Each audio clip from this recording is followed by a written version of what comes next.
On m'a souvent posé la question, mais d'où vient la souffrance? Qu'est-ce qu'on fait dans ce monde? Quand on voit tous ces changements qui sont en train d'être opérés, c'est vrai que nous sommes fortement bousculés et cela n'arrête pas. Il faut savoir que, d'après les anciennes cultures, nous sommes entrés dans le changement. Nous sommes dans le changement, donc dans l'ère du Verseau.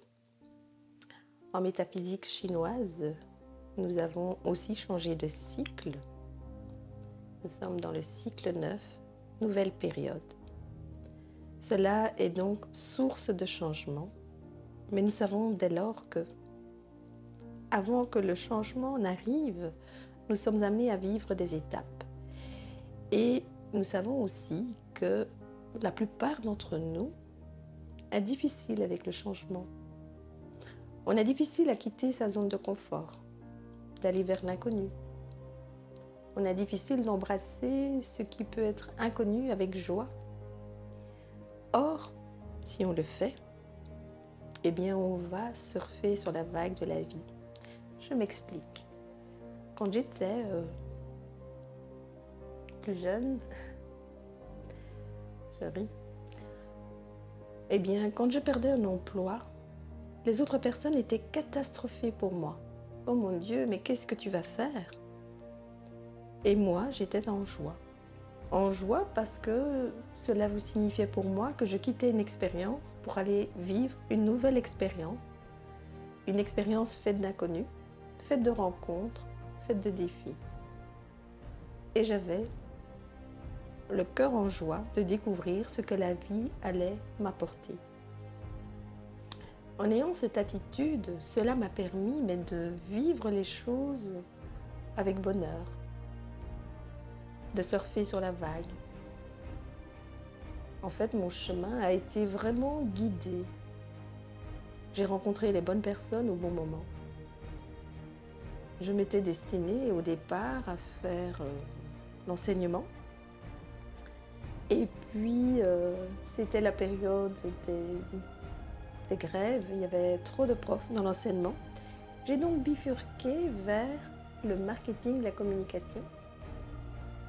Et là, j'ai décidé à un moment donné de bifurquer vers le feng shui.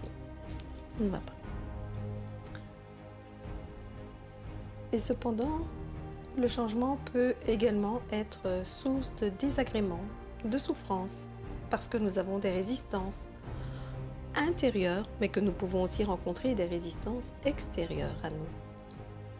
Et c'est ce qui se passe aujourd'hui dans le monde, c'est que nous sommes aussi confrontés à des résistances extérieures, à des choses qui nous demandent de nous adapter et donc de trouver de nouvelles façons de faire et d'agir.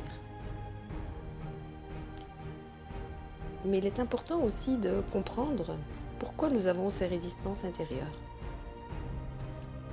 Alors ces résistances intérieures, elles viennent à la fois de nos souffrances que nous avons connues par l'expérience de la vie, des choses désagréables que nous avons vécues, que nous avons difficile à oublier, que nous avons difficile à accepter, que nous avons difficile peut-être à pardonner.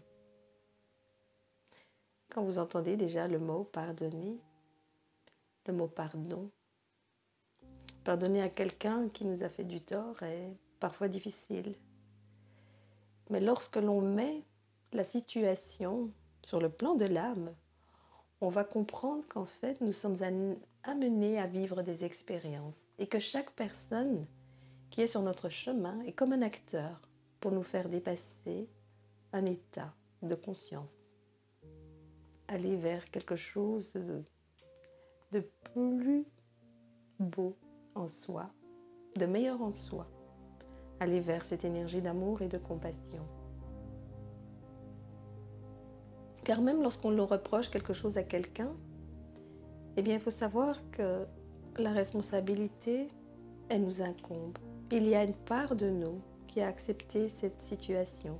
Il y a une part de nous qui voulait dépasser cette situation. Cela n'est pas facile toujours à comprendre, car parfois on a l'impression que le tort est complètement du côté de l'autre. Or, si on se met vraiment du côté de l'âme, on va donc pouvoir voir que l'âme a des faiblesses. Que certaines faiblesses nous incombent par rapport à notre personnalité, notre caractère, notre tempérament, mais aussi que nous avons hérité de charges généalogiques, ce que l'on appelle les souffrances transgénérationnelles. Ce sont des souffrances qui ont été portées par des personnes faisant partie de notre arbre généalogique, parents, grands-parents, arrière-grands-parents, connus ou non connus. Car au niveau des âmes, quand une âme est en grande souffrance, elle cherche absolument à pouvoir guérir.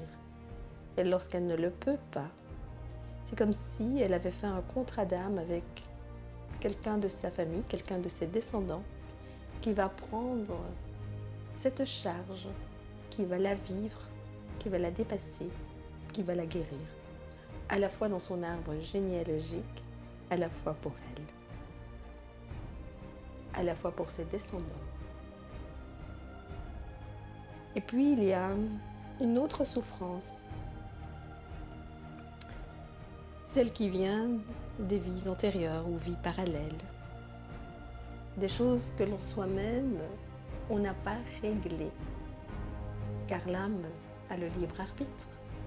Elle a le choix de vivre des expériences où elle va côtoyer la lumière, mais elle peut aussi vivre des expériences où elle va côtoyer l'ombre, où elle va choisir de vivre dans la négativité, sachant qu'après, elle aura le choix de pouvoir réparer. Et c'est là que ce n'est pas toujours facile de comprendre, car ces blessures karmiques sont parfois cachées, bien logées dans l'inconscient. Et il est alors utile de se faire aider par des personnes compétentes. Il existe aujourd'hui plusieurs façons de le faire, donc plusieurs thérapies, et c'est à soi de prendre conscience que quelquefois, certaines souffrances, surtout celles où on n'arrive pas à déterminer l'origine, peut être une souffrance karmique. Et aujourd'hui, dans les temps qui viennent, beaucoup de personnes viennent en consultation pour justement faire ce nettoyage karmique. Et cela les aide grandement, cela les soulage, cela les apaise, cela les allège. Voilà, j'ai essayé de faire un petit tour d'horizon par rapport à l'origine des souffrances. N'hésitez pas à me poser des questions. Je prendrai le temps de répondre à chacun de vous. Et sachez qu'au niveau énergétique, je dispose de différents outils pour aider en consultation individuelle ou en formation. Et aujourd'hui, je prône vraiment les formations afin que chacun devienne autonome et trouve les outils qui lui conviennent. Voilà. Merci de votre écoute et à bientôt pour des questions-réponses. Si vous avez aimé cette vidéo, pensez à liker, à partager et à vous abonner si ce n'est déjà fait.